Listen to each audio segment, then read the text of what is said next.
What's going on, everybody? Welcome to the Fantasy Feud podcast. I am your host, Stone Darrow, followed along by my co-anchors, Mason Reed, We're back. What's going on? as well as Paul Cotton. Hey, how we doing, everybody? Just to reiterate from the previous podcast, we'll be talking about Sam Darnold's Carolina Panthers and Matt Ryan's Atlanta Falcons from the NFC South. So a funny little tidbit, which I kind of teased in the last episode. Robert Alford, an ex-Falcons cornerback, told his new teammate, ex-Patriots cornerback Malcolm Butler, that Atlanta had celebrated at halftime in the Super Bowl, up 21-3. And he stated that they were ready to pop bottles at halftime. We all know how that one ended, 31-28. And ever since then, the Falcons have been in the dumps. Before we get on with our part two to the NFC South here, I want to shout out our social medias. We are on Facebook, Instagram, Twitter, at the Fantasy Feud. On YouTube and Spotify as well. Make sure to leave a like, comment, and subscription to us if you enjoy the content that you are listening to. I'm going to pass things over to Mason. So, Mason, what do you got for us, starting with the Carolina Panthers today? All right. So, we kind of know Tampa Bay's the reigners of this division. The Falcons can be so-so depending on how Matt Ryan plays. But how will the Panthers look in 2021? With the fall off season not hindered as much, asterisks there, by COVID and bringing back champ Christian McCaffrey and adding a potential diamond in the rough at quarterback Sam Darnold, this offense could look completely different. In my opinion, it's easy to forgive Matt Rule for the Panthers' 5-11 horrible outing last year. Basically, just those terrible circumstances with COVID and everything. Coming up in the 2021 NFL Draft, it could have been easy for the Panthers to go ahead and select Justin Fields or Mac Jones, whatever his name is. I think Justin Fields kind of resembles a Cam Newton, so it kind of would have been interesting if they went out and drafted him. But anyways, this shows their confidence in Darnold. They think this guy's going to come in and make things happen for him. But basically, other news, there is a tight end there. I don't know if you guys have heard of this guy named Tommy Tremble. He's generating some headlines at camp, along with Dan Arnold. But, Paul, I'm going to let you talk about Dan Arnold. Yeah, so we'll jump right into our busts. And to me, it's Dan Arnold. And not for, I mean, I guess it is due to a lack of production, but it's not because he's a bad player. I just didn't see a whole bunch from him when he was in Arizona for 4 years. He played his first full season of his career last year. He had 438 yards on 31 catches, which that's a pretty decent catch rate or catch average. But he only had 4 touchdowns, and to me, that's not elite production, I guess. But I also don't think Dan Arnold's somebody who's even being drafted. He doesn't have an ADP. At the moment, at least one that I would consider an actual ADP, because I think it's like round 22. Unless it's some type of dynasty draft, you're not going to have 22 rounds in a draft in any type of standard redraft or anything. So he's somebody you can pick up if he starts to produce. He should be on the waivers. I really can't see anybody drafting him. I wouldn't draft him on any of my teams. Just because of that uncertainty. We don't know what Sam Darnold's going to do. We don't know if he's going to shed that bust image per se. He showed promise in New York, but I mean, at the same time, he's also showed that maybe he shouldn't have been the 3rd overall pick. And that sometimes because teams are so desperate for quarterbacks, that's why we see so many of them taken in the top half of the draft, even though there's so much better talent there. And if teams actually played their board rather than their needs, I feel like it could be a lot different. And maybe Sam Darnold wouldn't have been a New York Jet. Maybe he would have landed somewhere that he could have learned behind a veteran and actually become a really good quarterback and played up to his potential. Maybe that's what we'll see now. He doesn't have the expectations and the big lights in New York anymore. He's down in Carolina. He can kind of rebuild his character.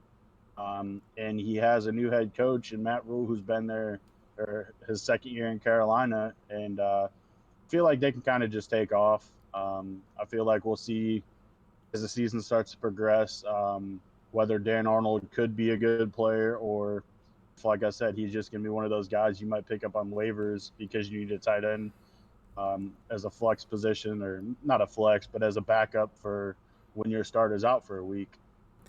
Yeah, I kind of want to go more in on Sam Darnold. He's not my bust, but he has a direct impact on my bust this year. My bust this year would be Robbie Anderson. You know, I've been a huge fan of this guy ever since he's been in the league. I think he has all the talent in the world, but Mason knows this because we used to draft him every year because of me when he played for the Jets. Mm-hmm. He's already had Sam Darnold as his quarterback before, and I was stoked last year when he left New York. But fast forward, and his quarterback that never wanted to get him involved has returned, baby. Just to put that in perspective, in the 2 years with Sam Darnold, he had 94 targets and 96 targets. So obviously his stats were a little lackluster, and they were never there. So you couldn't consistently start the guy. He had to be like a reach of a flex position. But last year, he was a for sure starter every single week of the year because his targets went from 94, 96 to 136. And he increased his yards that he had in the previous years by over 400. The touchdowns did decrease. He didn't get very many last year, but that's just whatever, I guess. They lacked overall scoring potential. I was going to say that offense was just a kind of bust last year in general. So I think he can still have good production this year. I think Sam Darnold has more potential to be a better quarterback in Carolina, but I do think Sam Darnold kind of hurts any value that you can get out of Robbie Anderson because, I mean, it's just he's already had him before. He just didn't like him for some reason, it seemed like. I agree with both of you guys. Robbie Anderson is now losing targets with Christian McCaffrey coming back, so there's that potential. I think he's going 8th round or so. If you pick Robbie Anderson this year, you're kind of leaving it to chance. I don't see him reproducing what he did last year. And Paul, I obviously agree with you with the Dan Arnold thing. Let's go ahead and get into our guarantees.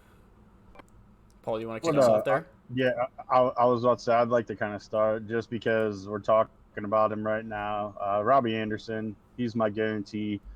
And he had a career high in receptions last year with 95 and yards with 1,096.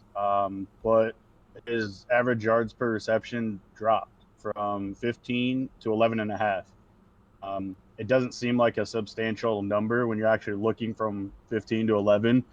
In terms of football production, that's quite a bit. Like you said, he reunites with Sam Darnold, who he played with for 2 years in New York, where he had that 15 yards average per catch. And I just see it as one of those things where we already know DJ Moore is the number one over there. I love the kid. I think he's going to be great again. But he'll be the one to attract some of those double teams or maybe take the double teams away from Robbie Anderson. And with Robbie Anderson's big playability, his ability to stretch downfield, I think that might even take away double teams from DJ Moore per se. And then like Mason already alluded to, Christian McCaffrey. Everybody is going to have to stack the box with him. You never know if it's going to him out of the backfield, if it's going to be a check down, a screen. I just think they have the ability to kind of level out the defense on all three levels, whether it be the check downs, whether it be over the middle of the field or deep. I like Robbie Anderson. I think he's going to kind of come back and not say he had a bad year last year with Teddy Bridgewater. I just think he'll be a little bit more productive. And I think being able to open up the field a little bit more with Sam Darnold is going to allow his overall production for fantasy to increase a little bit. Yeah, I like I said, I don't really completely agree with that just because of Sam Darnold, but I will say the big play opportunity is going to be there with Sam Darnold because when he played for the Jets, that was Robbie Anderson's thing. He was always that huge deep field threat. Mason, you want to talk about the other receiver there in Carolina? Yeah, he's a stud. His name is DJ Moore. Last year, he finished as wide receiver number 22. The yards and targets were there, 118 targets, 1,193 yards, 66 catches. But the touchdowns were not, only 4. And the receptions were also kind of low if you're playing PPR and you're kind of demanding that be kind of up. Obviously, you're going to want that up. But anyways, I believe he can manage about 10 touchdowns this year with Darnold at the helm. This will put him at a top 12 wide receiver at the 4th round ADP of 4.09. Darnold has a lower completion percentage for his career than Teddy Bridgewater. I just think that's due to playing on an absolutely terrible team for the beginning of his career. And head coach Adam Gase did not help that at all. He was terrible as well. One of the worst coaches to ever play the game. So, I was thinking when you were talking about this, because it seems like both of you guys are pretty high with Carolina this year and Sam Darnold. So I was thinking, would you guys rather have Sam Darnold than Teddy Bridgewater at quarterback here? I would. Just because I think I would agree. Just because of the potential. We've seen Teddy Bridgewater. He's had the ability to start with Minnesota. He's had the ability to start with Carolina. And now he has the potential to take over the role with the Denver Broncos. And Drew Lock is still winning that quarterback competition. It might be because they just favor Drew Lock. But what if Drew Lock's just a better quarterback? And I don't think that says a lot. I think Teddy Bridgewater is an okay quarterback, but I think Darnold has the potential to have a higher ceiling, and that's just going to mean better things for his weapons, DJ Moore, Robbie Anderson, Christian McCaffrey. Sam Darnold does have a very high ceiling, I will say, but the one thing that really scared me when I would watch him with the Jets was I do know he had a different offense every single year, so obviously it's very hard to grow as a quarterback. But it is. One thing that should grow as a quarterback the more you play is your ability to throw accurate passes. It seems like he's always like he said in the past, he was throwing to ghosts, he's seeing ghosts out there. He does it more often than not, and I don't know. I think Teddy Bridgewater would be a better quarterback for them. But at the same time, obviously that didn't go very well for them last year, so Teddy's always played on better teams though, in my opinion. That's also true. I do agree with that. Yeah. The talent he was surrounded with in Minnesota, as well as in New Orleans, compared to what he had last year. But also last year he played under a first-year head coach. When he was with Minnesota, he had Mike Zimmer, who's been around for a long time, as well as Sean Payton.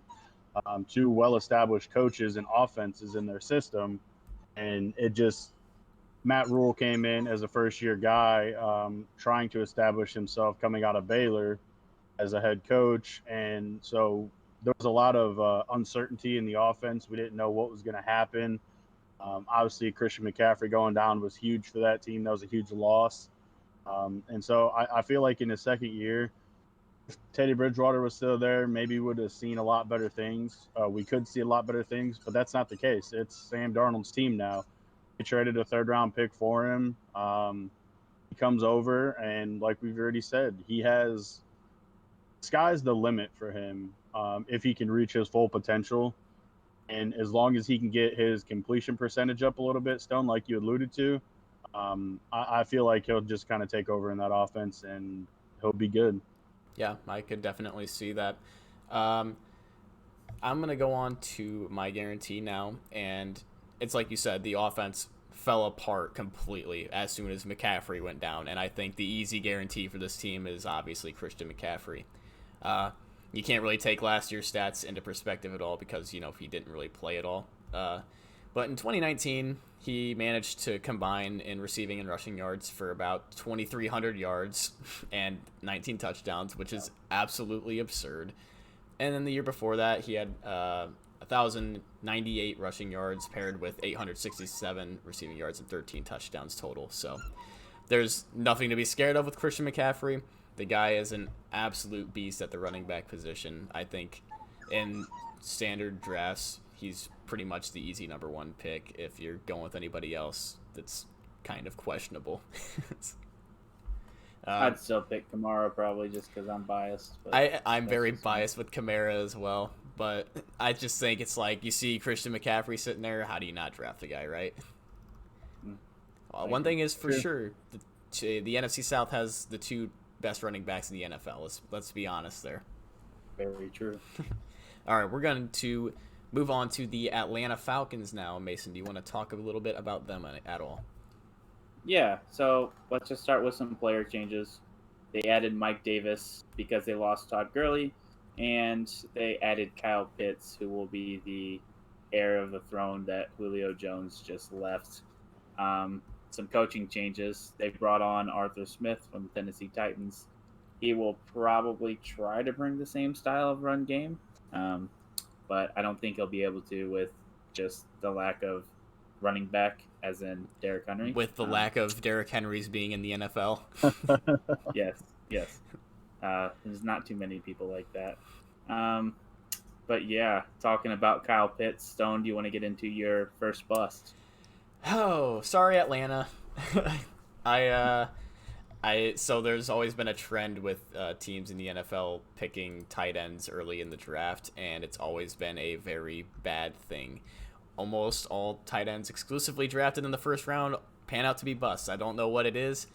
I will say I do like Kyle Pitts personally. I think he fits a kind of receiver role in that Atlanta Falcons offense. He's not going to take Julio Jones' job by any means, but he can play on the outside. He can play on the inside. Paul's talked about this before. He can pretty much do it all. He's very fast for a tight end, very athletic, very big. Overall, everything seems perfect on the outside. The only reason I have him as the potential bust is a lot of people like to reach on these very, very talented tight ends nowadays because they think they're the next Travis Kelce, the next George Kittle. So hopefully it doesn't spell disaster for Atlanta, but I think that there is possibility that this could be the case. Just to speak on that a little bit, Stone, like you said, he's 6'6", he's 245 pounds. He runs a 4.40. That's incredible for a man his size. Yes. But also, I think he has an ADP around the middle of the fourth round. And that, like you said, that's a huge gamble. It's a scary gamble to try to take. But to transition into my bust, Mike Davis, I mean, the volume's going to be there because they don't have many other players on their I mean, obviously they have about 4 running backs. I can't name any other ones. That's how bad their running back room is after losing Todd Gurley, Devontae Freeman over the past couple of years, Tevin Coleman. They've just gone downhill, in my opinion. Before you continue on, you're a big Homer Bears fan. They got Cordell Patterson over there.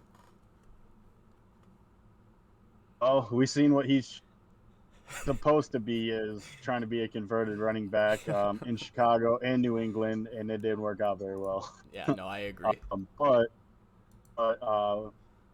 with Christian McCaffrey going down and Mike Davis being in Carolina last year, his average yards per run was only 3.9. And not to say that's terrible in the NFL, but I feel like if it's anything lower than 4 yards per rush, it's subpar.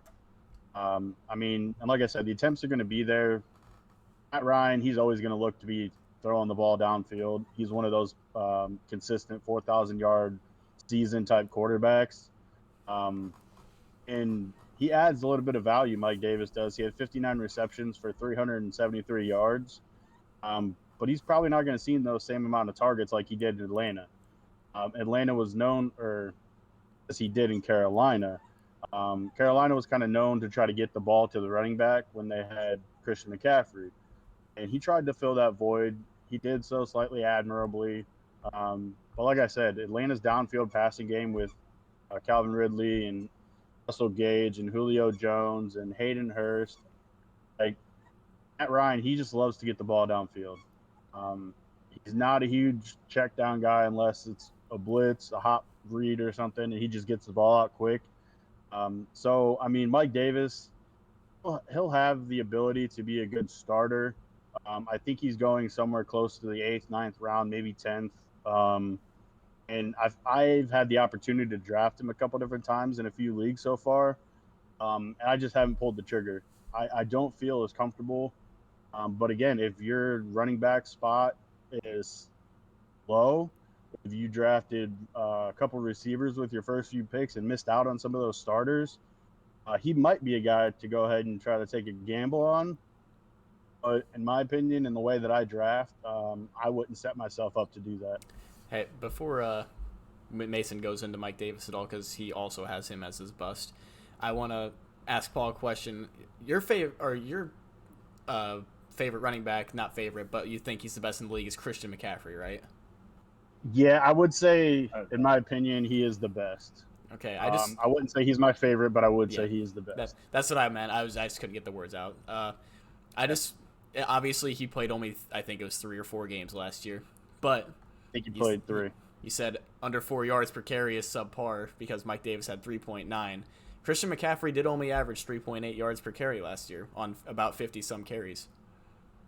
Ooh, So Again, that was in man. 3 games, I but I think he also brings the reception factor. that is true. Um, Mike Davis he, kind of he gets brought the that as ball out of the well. backfield a little bit, but I don't think Mike Davis has ever had 700 yards or 100 receptions in a season. I think this I don't year think he's done it back seasons. I personally think this year could be the year Mike Davis kind of has a breakout season on both sides, like of running and receiving. I think Carolina's more so the problem for their yards per carry, to be honest with you. It's very possible because, like I said, it's in Carolina. They've been known to get the ball to their receivers out of the backfield and not just running it. They love to run checkdowns. They love to run screen plays because they've had running backs that have had that ability. Obviously, going back a couple years, D'Angelo Williams was that guy. Jonathan Stewart was more of the ground and pound right through the tackles. But they love to get D'Angelo Williams the ball on the outside and just let him run because was fast. He was big enough to break tackles and use his speed and his ability as a receiver on the outside to get downfield. And it's just kind of something that's stuck with them. That's kind of been their niche, I guess you could say. Um, and like you said, Stone, if that's the case and Mike Davis does improve his catching ability in Atlanta, he could be an absolute steal in my opinion. But for me right now, I don't think he's worth the pick of where he's being drafted. It's fair. Mason? Yeah, so like both of you guys are saying, making very good points. Stone, I like your take on Davis. I do think he can be a good back this year. I have done some changing around, and you'll see that when it comes to guarantees. I have now, because of I've been doing some drafts now lately, getting my fantasy leagues up and going. Every time I've been staring Mike Davis in the face around the 6th round, I can't pull the trigger on him. And it's just the fact that he's just not a sexy pick. He's not the guy that you want to draft as your starting running back. I've been taking one of our colleagues' draft strategies this year, Drew Mitchell, who we had on one of our last podcasts, uh, taking 3 running backs in a row. Just it's kind of crazy, but it also I feel like it's going to work. And when you do that, you probably can't take Mike Davis in the 6th round. You have to start focusing on some wide receivers. But last year, the guy finished with 642 yards on 165 carries and 6 touchdowns. Not terrible. And like Paul said, he had 59 catches, 373 yards, and 2 touchdowns. Not terrible either. But his backups this year are Quadre Olsen, Cordero Patterson, and one of me and Paul guys that we've liked in the past, Donta Foreman. Maybe he'll get some usage. I don't know. Maybe he can finally prove himself. They didn't draft any running backs. Although Arthur Smith does like to use his running backs, I don't think Mike Davis is going to be the guy because of that Atlanta Falcons downfield passing game. They're just meant to throw the ball. So there's a big if. I think Mike Davis is going to be solid. I think he has potential to be top 24 pick.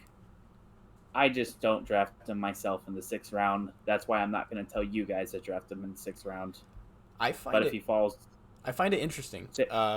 You won't draft him because you're going RB heavy in the first few rounds. That's your draft strategy. My draft strategy has always been to go kind of receiver heavy in the first few rounds. So when I'm looking at Mike Davis in round 6 or 7, I'm like, that's a blessing. You have a running back who produced very solid numbers last year, who's going into a high-powered offense that could possibly do it again. Yeah, that's just the different perspectives that you can have for fantasy. And we've already said it from the get-go of when we started dropping these podcasts. How you draft, we all bring different perspectives of whether you're running back heavy in the first couple rounds, whether you're receiver heavy or whether you just like to have a proper mix of them. With your first four picks, you take two running backs, two receivers. I mean, it's kind of one of those things where, however you draft, we can teach you ways to better that craft. We can give you insight on how we would do it. So if you kind of favor one of us compared to the other in the way that we draft, some of our busts might not be busts for other players or other fantasy guys, and some of our guarantees might not be the same as what other people would want. And so that's just what we're trying to do here. We're trying to give you guys different perspectives and different views. So when we have differing opinions on players, like we've done a lot recently in our drafts, or not our drafts, but our episodes, where you'll hear Mason's guarantee is my bust. We've already said it multiple times. It's not because they're bad players. That's just the different perspectives that we bring to fantasy. I don't know if we just kind of want to get past this, go into our guarantees, but that's just kind of how I feel from it. And I feel like you can't really go wrong having three separate people with three different fantasy philosophies helping you. But I do believe there is one guarantee that I have that you guys could probably definitely agree with this year, and that's going to be Russell Gage for the Atlanta Falcons. He, last year, with Julio Jones playing on and off the entire year, managed 110 targets with 72 catches, 786 yards, and 4 touchdowns. I think those are fantastic numbers as a number 3 receiver. It kind of a mixture, kind of a 2/3. He played both of them throughout the year, but now this year he is specifically the number 2. And like I said, I personally think Kyle Pitts has potential to be a bust, and if he is, Russell Gage is going to be the number 2 guy in Atlanta in terms of catching the ball. And don't be surprised to see him possibly break out for a 1,000-yard season this year. I agree with that wholeheartedly. He's a great receiver. Mason, you want to talk about your guarantee? Yes. It's going to be in opposition of your pick or your pick for a bust. I'm going to go with Kyle Pitts as my guarantee. He has an average draft position of 5.06. Last year at Florida, he compiled 43 receptions for 770 yards and 12 touchdowns. Paul, will you build on this real quick? How many games were you guys talking about that he missed? He missed. So typically in college, you'll play about 12 games, unless you play in a bigger conference where you're SEC, Big Ten, something like that, and you make the championship game. Then you'll typically play about 13. And he played 8 games last year, so he played about 3/4 of the season. Almost a 100-yard per game average with more than 1 touchdown per game. Yeah. So numbers were sick. Obviously would have been even more if he played a full season. But he was selected by Atlanta with the 4th overall pick of April's draft. The Florida prospect is basically the best tight end to ever come out of the league so far, like hype, whatever. He shows an elite combination of height, 6'6", with athleticism and ball skills to go along with terrific speed. He ran a 4.4440. That's crazy for tight ends. His hands are also awesome. He had no drops in 2020. You love to see that. He'll immediately step in as Matt Ryan's number 2 target behind Calvin Ridley. Yes, like Stone said, rookie tight ends are rarely fantasy relevant. But if you can give an exception to anyone, it's going to be Kyle Pitts, guys. Consider him a mid-range tight end 1. I honestly I had a draft today. I just took him as my starting running back, tight end, and I drafted him in the 5th round. Gotcha. Paul, you want to talk about your guarantee? Yeah, mine is Calvin Ridley. We've seen it with him playing second fiddle to Julio for the past couple years, ever since he's come out as a rookie. He's been a big play receiver for Matt Ryan in that offense. He's fast. And while last year playing as the wide receiver 1 in absence of Julio, he had a career year. He had 90 targets, 90 receptions on 143 targets. He had 1,374 yards, averaging 15.3 yards per catch, scoring the second most touchdowns in his career, which is 9. To me, those numbers only look to get better. when you take Julio out of the equation, it's not, oh, he has a nagging hamstring, he's going to be out. You don't know if he's going to be a game time decision this week. He's gone. He's done. He's over in Tennessee now.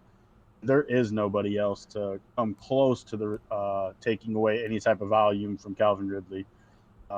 Mason said Kyle Pitts, he's going to be the next closest thing, and he's a rookie tight end. Obviously, he's going to play out of position. He's not just going to line up in line in the tight end spot. Stone said it. He'll play outside. He'll play in the slot. He's going to be moved around. He's a gadget weapon for a man his size at 6'6", 245. Then past him is Russell Gage. He's going to be good. I think he'll be solid, and he'll be a very good option this year in the offense. There's just nobody that can come close and take any type of volume away from Calvin Ridley. So I just see maybe not his targets going up at 143. It might go up a little bit. I definitely see his receptions going up from 90. I would probably put it somewhere closer to maybe 110, 115. His yards, 1,347. I mean, that is slightly difficult to top, but we've seen it done before with Antonio Brown. A smaller receiver, speedy guy, get downfield, posted multiple 1,500-yard seasons with 120 catches in a row. So it's not like it can't be done, and we know with Matt Ryan, he loves to throw the ball. Like I said, he's one of those perennial 4,000-yard throwers every single season. That's been his MO since he's come into the league out of Boston College 10, 12 years ago now. I just don't think there's anything that's going to stop Calvin Ridley from continuing to ascend and finally reaching his full potential as a number one receiver. I think it's easy to say that Calvin Ridley's a guarantee. I think me and Mason could both agree there that he's obviously the number one option, and he is the guy that's going to get the bulk of the load in Atlanta. So we're going to wrap things up here. We're going to talk very briefly about who we have winning the NFC South. Mason, who is your pick for the South this year? My pick to win the NFC South. Are you guys surprised? It's going to be the Tampa Bay Buccaneers. No, nothing else to add to that. It's pretty simple, right? Paul, your pick? All right. Yeah, I'm going the same thing, Tampa Bay. I mean, it's never been done in history to bring back all 22 starters, obviously offense and defense, both sides, 11 starters. Tom Brady's still there. We've doubted him before, and he's done nothing but prove us wrong. I think that offense is going to continue to be one of the elites. I think that defense can probably possibly top LA as the best defense in the league. I don't think anybody else has a chance in this division. Yep, and my pick as well is going to be Tampa Bay. I don't need to reiterate anything that Paul just said. Very obvious. They are just stacked from top to bottom on both sides of the ball. That's going to pretty much do everything for the Fantasy Feud today. We're out of time here. Mason, do you have anything to say before we head out of here? Fantasy Feud out, baby. What about yourself, Paul? No, just the same thing. Come back, keep watching our episodes, like, subscribe, comment, and we'll continue to keep pumping out these episodes for you guys. Yep, make sure to follow our Facebook, Instagram, and Twitter as well. We are the Fantasy Feud on all of those platforms. We are on Spotify and YouTube. Thank you for watching, everybody, and we'll see you guys on the next episode of the Fantasy Feud podcast.